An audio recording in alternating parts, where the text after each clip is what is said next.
ایک دن مشہور عالم دین اخوند کاشی رحمۃ اللہ علیہ وضو کرنے میں مشغول تھے۔ ایک شخص جلدی میں آیا، وضو کیا اور جا کر نماز پڑھنا شروع کر دی۔ علامہ اخوند کا معمول تھا کہ وہ وضو کے تمام مستحبات بھی بجا لاتے تھے اور دعائیں بھی پڑھتے تھے۔ جب وضو سے فارغ ہو کر مسجد میں داخل ہونے لگے تو دیکھا وہ شخص نماز پڑھ کر باہر نکل رہا ہے۔ انہوں نے پوچھا کیا کر رہا تھا؟ اس نے کہا کچھ نہیں۔ انہوں نے کہا تو کچھ نہیں کر رہا تھا؟ اس نے کہا نہیں۔ اسے معلوم تھا کہ اگر کہوں گا کہ نماز پڑھ رہا تھا تو علامہ اس کی نماز میں ڈھیر سارے نقص نکال ماریں گے۔ انہوں نے کہا میں نے خود تجھے نماز پڑھتے دیکھا ہے۔ کہنے لگا نہیں قبلہ، آپ نے غلط دیکھا ہے۔ انہوں نے پوچھا پھر تو کیا کر رہا تھا؟ بولا بس حاضری لگوا کر خدا کو یہ کہنے آیا تھا کہ گناہ گار ہوں مگر تیرا باغی نہیں ہوں۔ اس جملے نے علامہ کو ہلا ڈالا۔ واقعے کے بعد کافی مدت تک جب ان سے پوچھا جاتا آپ کیسے ہیں، جواب دیتے گناہ گار ہوں مگر باغی نہیں ہوں۔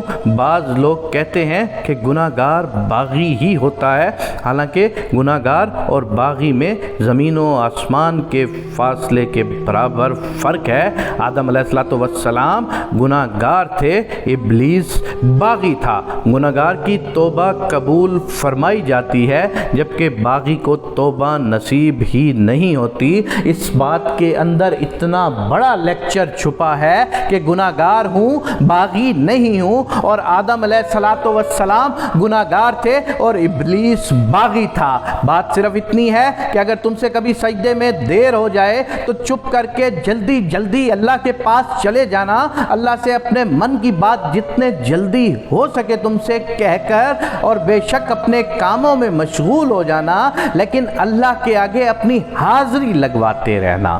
حاضری لگوانے کا مقصد صرف اتنا ہوتا ہے کہ خداوند کریم میں تیرا بندہ ہوں، میں تجھ سے رزق مانگتا ہوں، میں تیری عبادت کرتا ہوں، میں تجھ ہی کو بڑا مانتا ہوں، اور نہ جانے کہاں کہاں میں گناہ گار ہو چکا ہوں، میں بھٹک چکا ہوں، لیکن میں تیرا باغی نہیں ہوں۔ میں آج بھی تجھے وحدہ لا شریک مانتا ہوں، میں آج بھی تجھے کائنات کا خالق مانتا ہوں، میں آج بھی تجھے محمد مصطفیٰ صلی اللہ علیہ وسلم کا خالق و مالک مانتا ہوں، میں آج بھی تجھے دنیا کا سب سے بڑا خالق اور واحد خالق مانتا ہوں۔ میں باغی نہیں ہوں۔ جس طرح شیطان نے کہا تھا کہ میں آگ سے بنا ہوں، میں مٹی والے کو کیوں سجدہ کروں، تو اس نے خدا کی اطاعت کرنے سے منع کر دیا تھا خود کو۔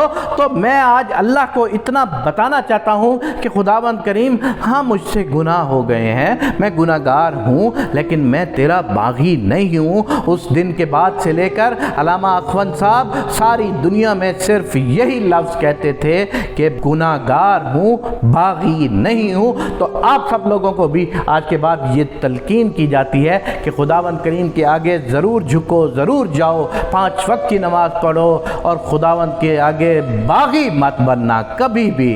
گناہ گار انسان ہے، خطا کا پتلا، اس سے گناہ ہو سکتا ہے، لیکن اللہ کے آگے سے جھکنے سے جب تک وہ اپنے آپ کو نہیں روکتا تو وہ گناہ گار ہے، اور اگر اللہ کے آگے جھکنا ہی چھوڑ دے گا تو وہ شیطان بدکار ہے۔